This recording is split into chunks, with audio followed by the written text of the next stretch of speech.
চলমান অস্থিরতার মধ্যেই নারী ফুটবলারদের সঙ্গে নতুন চুক্তির প্রক্রিয়া শুরু করেছে বাফুফে, যেখানে বিদ্রোহী 18 জনের জায়গা হচ্ছে না।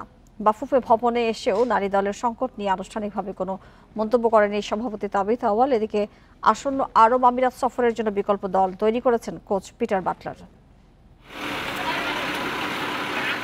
কোচ পিটার বাটলারের সঙ্গে সাবিনাদের দ্বন্দ্ব ক্ষণে ক্ষণে রং বদলাচ্ছে।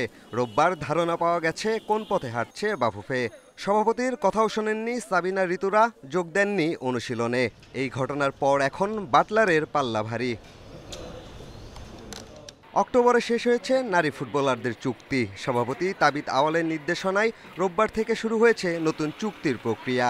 তালিকায় জায়গা পাচ্ছেন 30 থেকে 35 জন। জানা গেছে বিদ্রোহী 18 ফুটবলারের কাউকেই রাখা হয়নি। চুক্তিবদ্ধ না হলেও ক্যাম্পে থাকায় বাধা নেই সাবিনাদের। অনুশীলনে যোগ দিলেই চুক্তিতে ঢুকবেন। ঘণ্টা তিনেক বাফুফে ভবনে কাটিয়েও গণমাধ্যমে এ নিয়ে আনুষ্ঠানিক মন্তব্য করেননি তাবিথ আওয়াল। নারী দলের চুক্তি ও সাবিনাদের বাদ দেওয়া নিয়ে মুখ খুলেনি বাফুফেতে আসা অন্য কর্মকর্তারাও। সহসভাপতি সাব্বির রহমান আরেফ বল ঢেলে দিয়েছেন সভাপতির কোর্টে। সব চলছে, সব সিদ্ধান্ত হবে একসাথে। আপনারা জানতে পারবেন, কাউকে এখন করব, কাউকে পরে করব, কাউকে এই করব, এই হিসেবে আমরা এখন যাচ্ছি না। প্রেসিডেন্ট চেষ্টা করছে এবং অবশ্যই খুব ভালো রেজাল্ট আপনার খুব তাড়াতাড়ি পেয়ে যাবেন।